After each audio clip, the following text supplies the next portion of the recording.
Pertama adalah dalam situasi COVID ini, yang terpenting adalah kesehatan dan keselamatan para murid-murid kita, guru-guru kita, dan keluarganya murid-murid kita.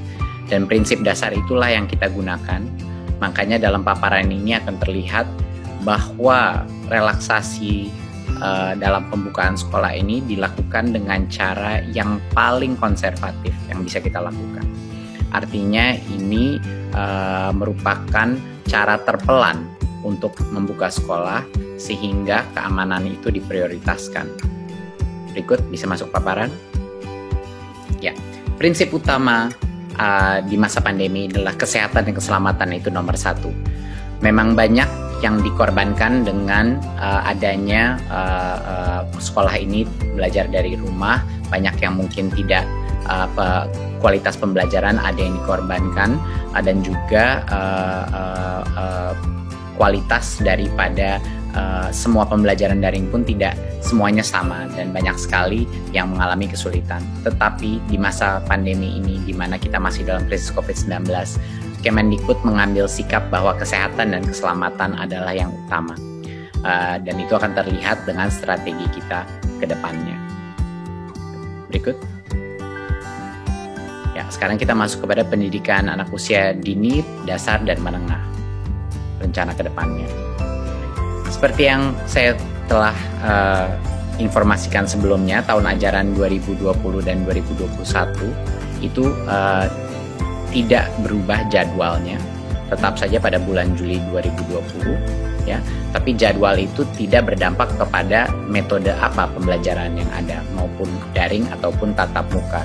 Jadinya kami tidak mengubah kalender pembelajaran. Tetapi kita telah mengambil keputusan di Kemendikbud untuk daerah dengan zona kuning, oranye, dan merah, yaitu zona-zona yang telah didesignasikan oleh gugus tugas yang punya resiko COVID dan penyebaran COVID, itu dilarang saat ini melakukan pembelajaran tatap muka di satuan pendidikan. Jadinya untuk zona-zona yang merah, kuning, dan oranye ini merepresentasikan pada saat ini 94% daripada peserta didik ya di pendidikan dini, dasar, dan menengah. 94% daripada peserta didik kita tidak diperkenankan untuk melakukan pembelajaran tatap muka. Jadinya masih belajar dari rumah. Ya.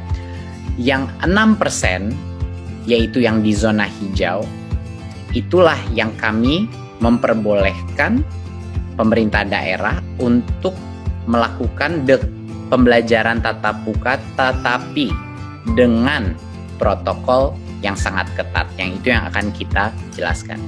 Jadi saya ulang lagi bahwa untuk saat ini, karena hanya 6% daripada populasi peserta didik kita yang di zona hijau, hanya mereka lah yang kita berikan persilakan untuk pemerintah daerah mengambil keputusan untuk melakukan sekolah dengan tatap muka.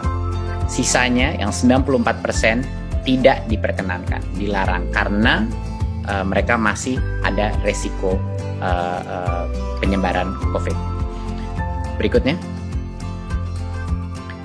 Jadi bagaimana kriteria kita untuk memulai pembelajaran tatap muka? Tentunya dari seperti yang saya paparkan tadi, hanya pertama harus zona hijau, dan itu penetapannya ada di gugus tugas, dan nanti akan diperjelaskan juga dengan kepala gugus tugas apa yang dimaksudkan zona hijau, kuning, dan oranye. Jadi pertama, kabupaten kota itu harus zona hijau. Kedua, Pemda harus memberikan izin, jadi Pemdanya pun harus setuju. Dan yang ketiga, satuan pendidikan telah memenuhi, yaitu sekolahnya telah memenuhi semua checklist dan yang checklist daripada persiapan pembelajaran tatap muka. Pada saat ini semua tiga langkah pertama untuk kriteria pembukaan, sekolahnya boleh mulai pembelajaran tatap muka. Tapi ada satu lagi perizinan yang harus dipenuhi, yaitu orang tuanya murid pun harus setuju untuk anaknya mereka pergi ke sekolah pada saat itu. Jadinya misalnya zona itu sudah zona hijau, Pemda sudah mengizinkan dan satuan pendidikan itu sudah memenuhi checklistnya. Sekolahnya boleh mulai pembelajaran tatap muka, tetapi tidak bisa memaksa murid yang orang tuanya tidak memperkenankan untuk pergi ke sekolah karena masih belum cukup merasa aman untuk harus ke sekolah. Jadi murid itu pun walaupun sekolahnya mulai tatap muka, kalau orang tuanya masih tidak merasa nyaman, murid itu diperbolehkan masih belajar dari rumah. Jadi itu penting. Kita punya banyak sekali level persetujuan untuk anak atau peserta didik itu bisa masuk ke sekolah. Ya. Sekali lagi, ini hanya yang zona hijau yang merepresentasikan 6% daripada populasi peserta didik kita. Dan zona hijau ini bisa semakin besar, bisa semakin kecil, tergantung pada designasi daripada gugus tugas. Berikutnya. Untuk sekolah yang sudah memenuhi semua checklist itu pun, yang di zona hijau, kita melakukan tiering daripada mana jenjang yang boleh masuk dulu. Ya. Jadinya untuk bulan pertama pada saat itu checklist sudah terpenuhi, hanya diperkenankan SMA, SMK, dan SMP. Jadi hanya yang level lebih menengah situ. Jadi SD saat ini belum boleh dipersilakan membuka, harus menunggu 2 bulan lagi. Ya, jadinya untuk yang paling awal pun hanya level SMP ke atas yang boleh. Baru setelah 2 bulan kalau semuanya masih oke dan semua masih hijau, baru boleh SD dan SLB mulai dibuka. Ya. Mungkin saya koreksi, untuk yang tahap 1 adalah SMA, SMK, MA, MAK, SMTK, SMK, dan lain-lain. Ya. Untuk tahap 2 bulan setelah itu baru boleh SD, ya, MI dan paket dan SLB. PAUD adalah yang paling terakhir dan baru boleh di bulan kelima kalau zona itu masih hijau. Ya, bulan kelima barulah PAUD boleh memulai belajar dengan tatap muka. Dan kami telah mendapat berbagai macam masukan dan input dari berbagai macam stakeholder dalam masyarakat, dan menurut kami ini adalah cara yang paling pelan dan bertahap untuk memastikan keamanan murid-murid kami. Karena kenapa yang paling muda atau jenjang paling bawah itu kita terakhirkan? Itu karena bagi mereka lebih sulit lagi untuk melakukan social distancing, ya, interaksi, apalagi untuk SD dan untuk PAUD. Makanya bahkan itu tempat zona itu sudah hijau, masih kita berikan rentan waktu 2 bulan antara SMP SMA, baru 2 bulan lagi baru SD, baru 2 bulan lagi baru PAUD. Ya. Berikutnya, apa yang terjadi sebentar, bisa balik sebelumnya. Mohon dimengerti bahwa pada saat zona hijau itu, kalau zona hijau itu berubah menjadi zona kuning, itu artinya proses ini diulang lagi dari nol. Jadi tidak diperbolehkan belajar tatap muka. Ya, jadi semuanya harus balik lagi belajar dari rumah. Ya. Berikutnya. Ya. Untuk sekolah dan madrasah yang berasrama, kalau mereka di zona hijau, pada saat ini masih dilarang membuka asrama dan melakukan pembelajaran tatap muka. Pada saat selama masa transisi atau 2 bulan pertama ini masih dilarang karena resikonya lebih rentan karena ada asramanya. Ya. Jadi pembukaan asrama dan pembelajaran tatap muka dilakukan secara bertahap pada saat masa kebiasaan baru atau new normalnya. Jadi ini pun ada spesial eksepsi untuk yang berasrama. Berikutnya. Tadi saya sudah mention bahwa akan ada checklist untuk setiap unit pendidikan kita sebelum mereka boleh memulai sekolah tatap muka lagi. Dan checklist itu adalah tentunya yang pertama, ketersediaan sarana sanitasi dan kebersihan seperti toilet, sarana cuci tangan, hand sanitizer, dan lain-lain. Dan yang kedua adalah ada akses ke fasilitas layanan kesehatan di sekitarnya, itu sangat penting. Ketiga adalah wajib memakai masker, ya. Dan keempat, termogan untuk mengecek temperatur suhu siswa dan guru yang masuk. Dan yang kelima adalah beberapa aturan atau protokol kesehatan mengenai kalau ada peserta didik yang mungkin punya kondisi medis atau lagi sakit, itu tidak diperkenankan untuk masuk. Bahkan kalau keluarganya ada yang sakit atau flu, anak itu tidak diperkenankan masuk.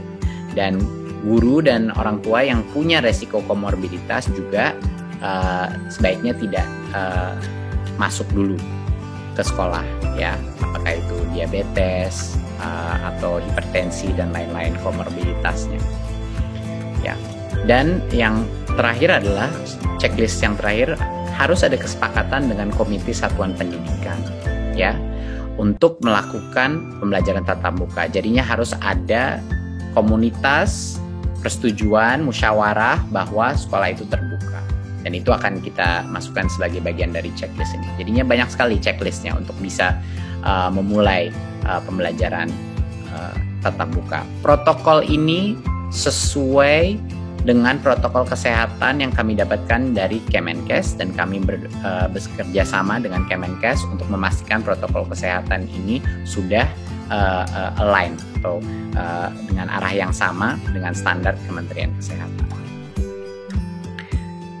Dan kami juga ingin memastikan bahwa satuan pendidikan ini melakukan persiapan dengan Dinas Pendidikan dan Kanwil kantor Kemenak juga, ya, di masing-masing. Walaupun mereka belum zona hijau, tapi sebaiknya untuk mengerti protokol ini dan untuk preparasi sebaiknya dimulai dari sekarang untuk berkoordinasi untuk persiapannya.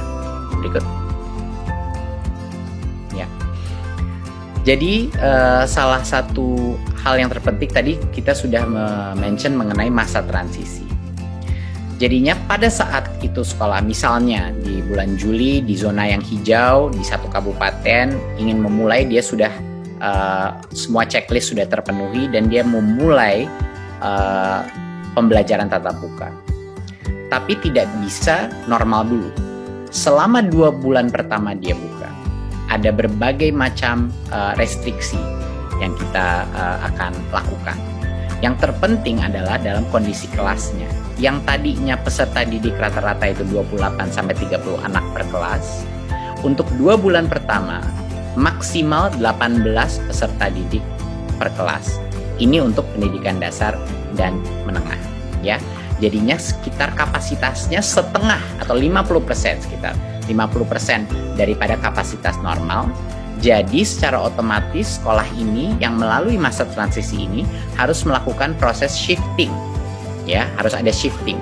Dan kami memberikan kebebasan bagi unit pendidikan untuk menentukan seperti apa mau shiftingnya, per harian, per mingguan, angkatan kelas atau apa. Tapi dipastikan bahwa hanya boleh maksimal di dalam kelas 18 peserta didik untuk pendidikan dasar dan menengah. Dan untuk SLB jaga jarak minimum 1,5 meter. Itu 1,5 meter adalah suatu social distancing aturan untuk semua jenjangnya, ya. Tapi untuk SLB maksimal 5 peserta didik per kelas.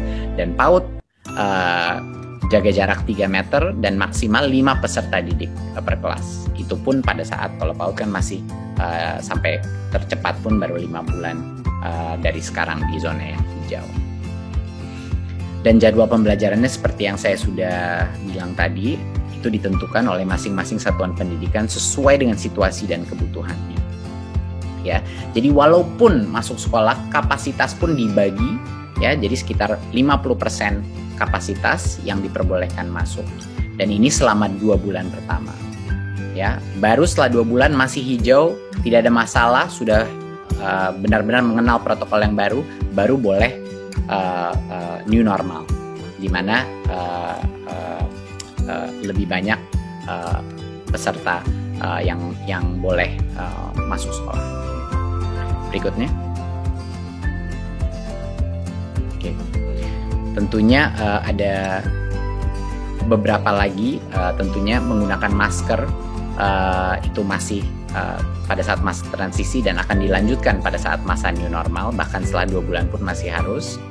Dan juga kondisi-kondisi selain seperti komorbiditas dan kriteria kesehatan, protokol kesehatan dari Kemenkes semuanya harus dijaga.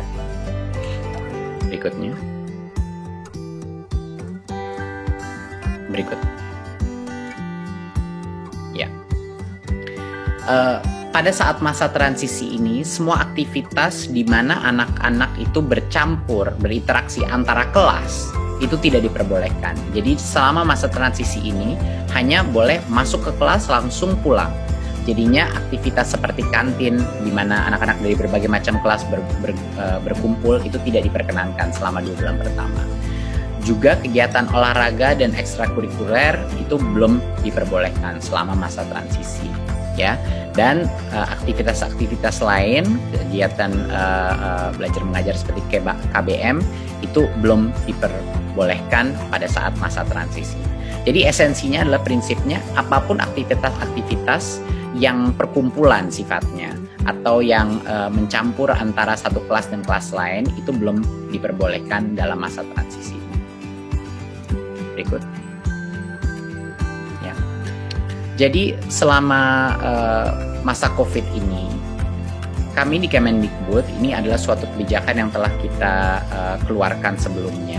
Tapi ini sekedar mengingatkan bahwa kami sudah membuka seluruh dana BOS untuk semua kebutuhan protokol kesehatan seperti cairan, sabun pembersih, pembasmi kuman, dan lain-lain.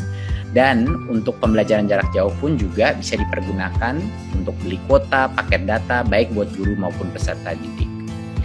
Dari sisi pembayaran honor pun yang sebelumnya ada berbagai macam restriksi, ya, kami telah merelaksasi penggunaan honor dari BOS juga untuk menggunakan pembayaran guru honorer yang tercatat di Dapodik, ya, yang tadinya butuh NUPTK sekarang tidak butuh NUPTK untuk menerima karena dalam kondisi krisis ini harus diberikan fleksibilitas karena kesejahteraan guru terutama di situasi di mana ekonomi ini sangat menurun, ini sangat penting, ya.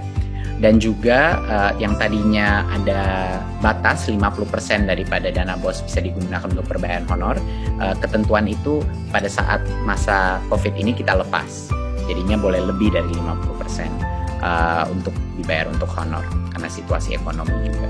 Berikutnya.